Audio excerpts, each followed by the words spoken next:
ظاہر ہے کہ جس طرح مرتب اور جلسے اس طرح آج کل ہوتے ہیں،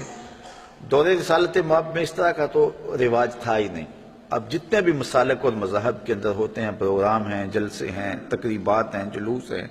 تو اس طرح کا سٹائل اس دور میں تو یقیناً تھا نہیں۔ مرور زمانہ کے ساتھ جو یہ چیزیں آ گئی، لیکن روح اگر وہی ہے تو اختلاف نہیں ہے۔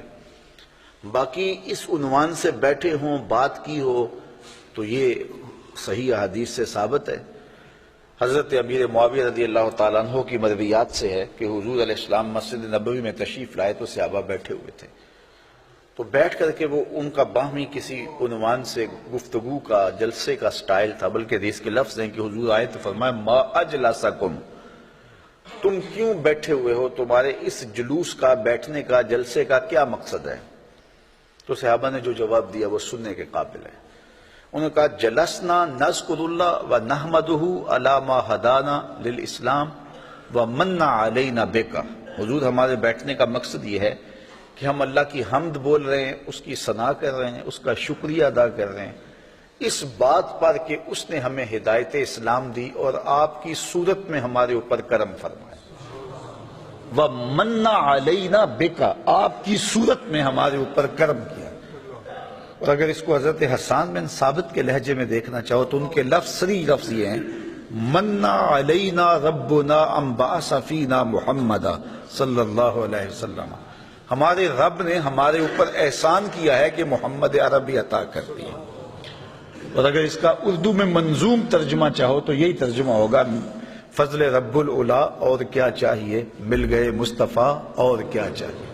من علینا ربنا ام بعث فینا محمد، تو انہوں نے کہا کہ ہم اس پر اللہ کا شکریہ ادا کر رہے ہیں کہ اللہ نے آپ کی صورت میں ہمارے اوپر احسان کیا ہے۔ جب صحابہ نے یہ بات کہی تو حضور مسکرا کے گزر جاتے، کہتے کہ اچھا کام ہے، اور اگر اچھا نہیں تھا تو روک دیتے، لیکن حضور فرمایا کیا صحابہ تم اس بات پہ قسم اٹھا سکتے ہو کہ اسی لیے بیٹھے ہو؟ تو صحابہ کو حیرت تو ہوئی ہوگی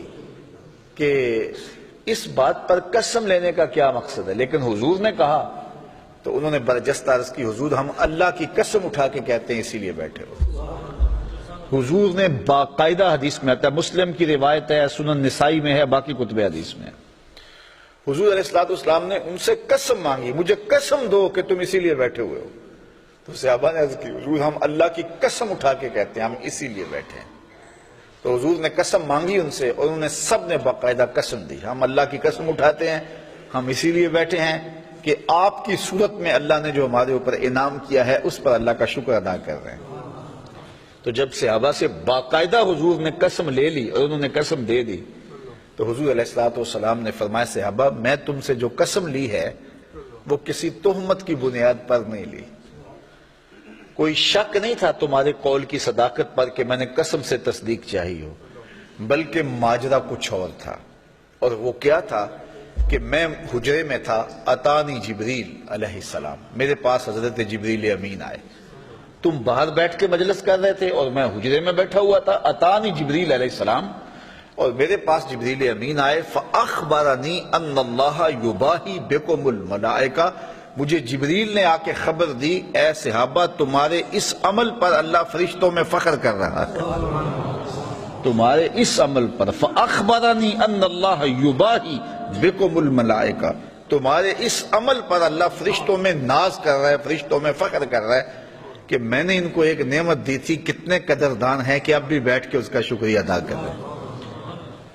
اللہ اکبر۔ تو مجھے بتائیے آج اگر میں اور آپ بیٹھ جائیں اور جمع ہو جائیں، چلو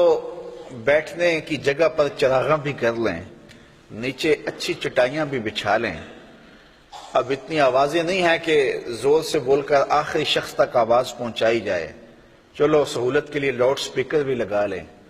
کوئی دور و نزدیک سے لوگ آئے ہیں ان کے لیے کوئی کھانے کا شیرینی کا انتظام بھی کر لیں، تو اس میں کیا قباحت ہوگی؟ یہ کیا بالکل اسی مجلس کا تسلسل دکھائی نہیں دیتا؟ ہاں اگر ضد ہے تو اس پر بڑی باتیں کی جا سکتی ہیں اور کی بھی جاتی ہیں، لیکن اگر ضد نہیں ہے، انصاف کی نظر سے دیکھا جائے